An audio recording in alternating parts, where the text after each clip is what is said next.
আসসালামু আলাইকুম বন্ধুরা, কেমন আছেন আপনারা? আশা করি সবাই ভালো আছেন। আমার একটা নতুন ব্লগে আপনাদের সবাইকে স্বাগতম। তো আজকের ব্লগে আছে যে প্রকৃতি থেকে উদ্ধার হওয়া একটা পাখি, সেটা হচ্ছে চড়ুই পাখি। এই যে দেখুন, চড়ুই পাখিটা নিয়ে আসছে আমার কাছে। এটা উদ্ধার হয়েছে বলতে ওদের বাসা থেকে পড়ে গেছে নিচে, পরবর্তীতে কাকে ধাওয়া দিছে এবং মারামারি করছে, সেজন্য একটু পালকগুলা ছিঁড়ে গেছে। তো এটা খাবার দাবার খাওয়ানোর পর যদি সুস্থ হয়ে যায় ইনশাল্লাহ আমি ছেড়ে দিব। আর এগুলা প্রাকৃতিকভাবে লালন পালন করা যায়, কিন্তু এভাবে কেজের মধ্যে লালন পালন করা যাবে না, কখনোই ডিম বাচ্চা করবে না। এই পাখিগুলো পরিবেশের জন্য ভালো। এই যে দেখুন, চড়ুই পাখিটা আমার কাছে এনে দিয়ে গেছে, আমি পাখি পালি সেজন্য। আমি এটা ট্রিটমেন্ট করার পর এটা ছেড়ে দিব। খাবার দাবার নিজে খাইতে পারে কিন্তু উঠতে পারে না, কাকে এমনি কামড়াইছে। আল্লাহর রহমতে এটা আমার কাছে কতদিন থাকতেছে আর কিভাবে কি করতেছি, কিভাবে ট্রিটমেন্ট করতেছি সেটা আপনাদেরকে সম্পূর্ণ দেখাবো। তো আজকে এটা কেজের মধ্যে রেখে দিব। তো কোথায় রাখতেছি? জাবা পাখির রুমে রাখবো অবশ্য। জাবা পাখির রুমে তো আমি চলে আসছি। এই যে দেখুন, জাবা পাখিগুলা পিছনে আছে। তো এখানে ছেড়ে দিব না, ছেড়ে দিলে জাবা পাখিগুলো মেরে ফেলবে, কারণ হচ্ছে যে ওগুলো হচ্ছে যে এগ্রেসিভ, সেজন্য। তো ইনশাল্লাহ এগুলাকে আল্লাহর রহমতে আমি কেজের মধ্যে দিয়ে ফেলবো। বড় একটা কেজের মধ্যে রাখতে হবে, যে এখানে খাবার দাবার নিজে নিজে খাইতে পারলে তো খাইতে পারলো, নয়তো বা আমি খাওয়াই দিতে হবে ইনশাল্লাহ। তো সবাই দোয়া করবেন এটা যেন সুস্থ হয়ে যায় এবং আমি প্রকৃতির মাঝে ছেড়ে দিতে পারি ইনশাল্লাহ। উদ্ধার করা পাখি। তো এর আগেও কিন্তু একটা টিয়া পাখি আমি উদ্ধার করছিলাম, ওইটাও ছেড়ে দিছিলাম মাশাল্লাহ। দেখুন চড়ুই। তো এখানে যে কোয়েল পাখিগুলো দেখতে পাইতেছেন আল্লাহর রহমতে, এগুলোর বয়স প্রায় 15 দিন হয়ে গেছে। এখান থেকে সরানোর সিস্টেম হয়ে গেছে, কিন্তু সরাইতে পারতেছি না, কারণ হচ্ছে যে এখান থেকে যদি সরাই ফেলি আমি যেই কেজগুলোর মধ্যে রাখবো ওগুলোর গ্যাপগুলো হচ্ছে যে বড়, সেই জন্য সরাইতেছি না। এখন আপাতত ওদেরকে লাইটটা বন্ধ করে শুধু রেখে দিব এখানে, আর খাবার দাবার পানিটা খেতে পারবে। আর খুব সুন্দর করে আল্লাহর রহমতে এখানে বড় হয়ে যাবে আরেকটু।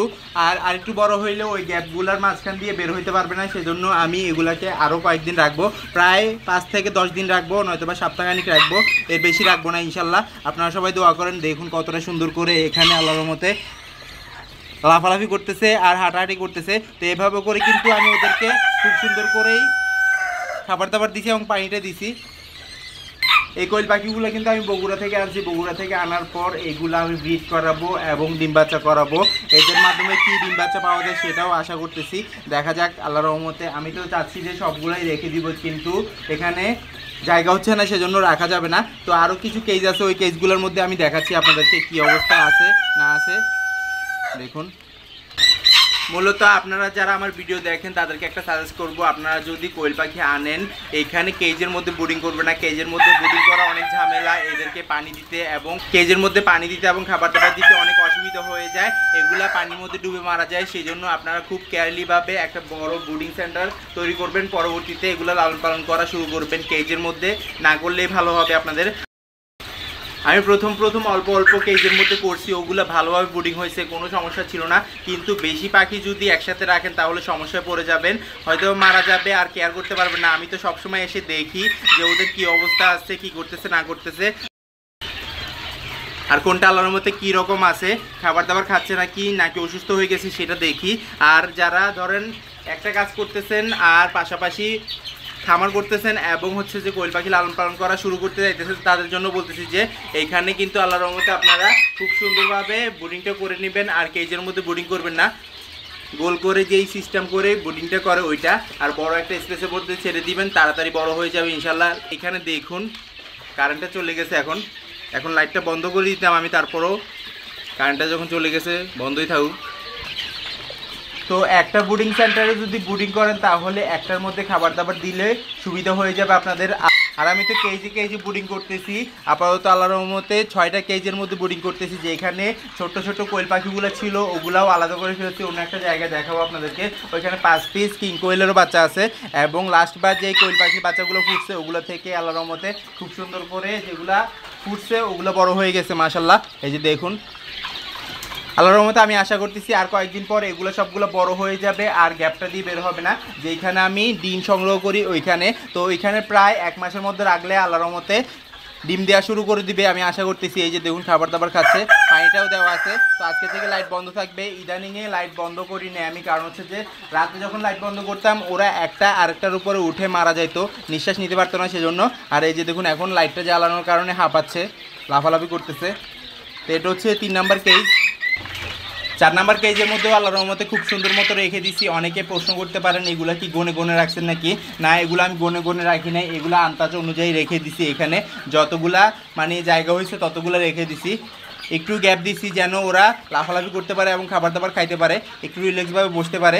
আর 2-1টা দিন কষ্ট করতে হবে ইনশাল্লাহ। 2-1টা দিন করার পর আল্লাহর রহমতে আপনাদেরকে দেখাবো যে এগুলোকে কোথায় রাখতেছি, কীভাবে রাখতেছি, আর ওগুলার গ্যাপগুলা কত মোটা, মানে যেই গ্যাপগুলো আছে মাঝখান দিয়ে বের হয়ে যায় যে ওইটা দেখাবো ইনশাল্লাহ।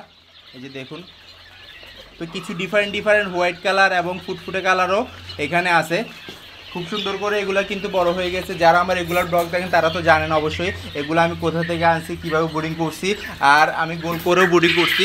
আর এই 5ম নাম্বার কেসটার মধ্যে একটা দেশি মুরগির বাচ্চা আছে, ওই যে দেখুন সবচেয়ে লম্বা মাথাওয়ালা যেটা, সেটা হচ্ছে যে দেশি মুরগির বাচ্চা। এটা কিন্তু খুব সুন্দরভাবে ফুটে গেছিলো। লাস্ট একবার একটা ইনকিউবেটরের মধ্যে একটা ডিম ছিল, ওইটাই ফুটছে। সবগুলো আল্লাহর রহমতে মুরগির রুমে নিয়ে আসছি এবং এইখানে বোর্ডিং করতেছি। তো আমি এটা অনেক রিস্ক নিয়ে ফেলছিলাম, আপনারা এই রিস্ক নেবেন না, কারণ হচ্ছে যে অনেকগুলোই মারা যাবে। আর আমি তো খুব কেয়ারলিভাবে এগুলো করতেছিলাম। আপনারা যদি এক্সপিরিয়েন্স না থাকে তাহলে কিন্তু করবেন না। আমার আগে থেকে এক্সপিরিয়েন্স আছে যে অল্প অল্প বোর্ডিং করছি, কীভাবে কী দেওয়া লাগে, খাবার দাবার দেওয়া লাগে এবং কীভাবে রাখা লাগে, আর কি করে ওরা, কি অসুবিধার মধ্যে পড়া যায় সেটা অবশ্য জানা আছে। সেজন্য আল্লাহর রহমতে করতে পারছি। সবাই দোয়া করছেন ইনশাল্লাহ। আর যারা নতুন করে শুরু করতে চাইতেছেন তারা কিন্তু হয়তোবা কেজের মধ্যে ধরেন 50 নয়তো 100 পিস বোর্ডিং করতে পারবেন, এর বেশি করবেন না। আর হচ্ছে যে গোল করে যদি বোর্ডিং করতে চান তাহলে 1000 পিস 2000 পিস করতে পারবেন মাশাল্লাহ। গরমের সময় এমনিতেও বোর্ডিংটা কম লাগে, সেই জন্য সেই হিসাবে করবেন ইনশাল্লাহ।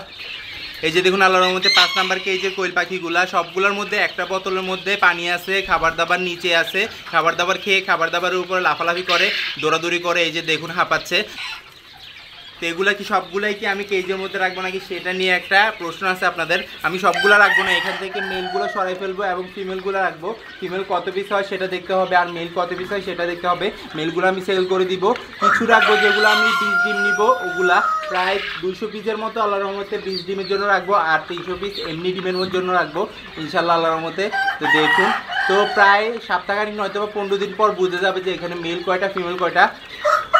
অনেকগুলোর বোঝাও যায় না, কারণ হচ্ছে যে এগুলা যখন এখানে আনি তারপরে কিন্তু অনেকগুলো লাল হয়ে যায় ধরেন বড় হওয়ার সাথে সাথে, আবার অনেকগুলো সাদা হয়ে যায়। যেগুলো ডিম পারে ওগুলো হচ্ছে সাদা, আর যেগুলো ডিম পারে না ওগুলো হচ্ছে যে লাল, মানে পেটের দিক দিয়ে এবং বুকের দিক দিয়ে। তো এই যে দেখুন 4র্থ এবং 5ম কেজ তো দেখাইছি, এখন হচ্ছে 6ষ্ঠ কেজ। 6ষ্ঠ কেজের মধ্যে সাইডওয়ারি লাইট লাগানো আছে, আর এখানেও হোয়াইট কালার কিছু কোয়েল পাখি আছে। টোটাল কয় পিস আছে সেটা একবার গুনছিলাম, মাঝখানে কিছু মারা গেছে, প্রায় 40 পিসের মতো মারা গেছে।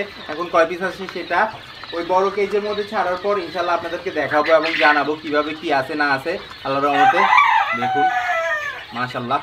তো সবাই মাশাল্লাহ বলবেন এবং খুব সুন্দর করে বোর্ডিংটা যেন হয়ে যায় সেটাও দোয়া করবেন। আমি আশা করতেছি যে কয়েকদিনের মধ্যে এগুলো থেকে রেজাল্ট পাবো। 45 দিনে ডিম পাড়া শুরু করে জাপানি কোয়েলগুলা। দেখি এগুলো কতদিনে ডিম পারে আমি আপনাদেরকে জানাবো ইনশাল্লাহ। যখন বড় কেজের মধ্যে দিব তখন কিন্তু খাবার দাবার একবারে খুব সুন্দরভাবে হবে, পানিটাও সুন্দর মতো হবে, কারণ হচ্ছে যে ওইখানে সব কিছু বাইরে থেকে, সেজন্য। আমার ভিডিও যদি ভালো লাগে থাকে লাইক কমেন্ট শেয়ার করবেন। যারা সাবস্ক্রাইব করেনি সাবস্ক্রাইব করে দিবেন, আর যারা সাবস্ক্রাইব করছেন তাদের অসংখ্য ধন্যবাদ। ইনশাআল্লাহ আবার দেখা যাবে নতুন কিছু নিয়ে। আল্লাহ যেন সবাইকে সুস্থ রাখে, সবাইকে বিপদ থেকে রক্ষা করে। আজকের দিনে আল্লাহ হাফেজ।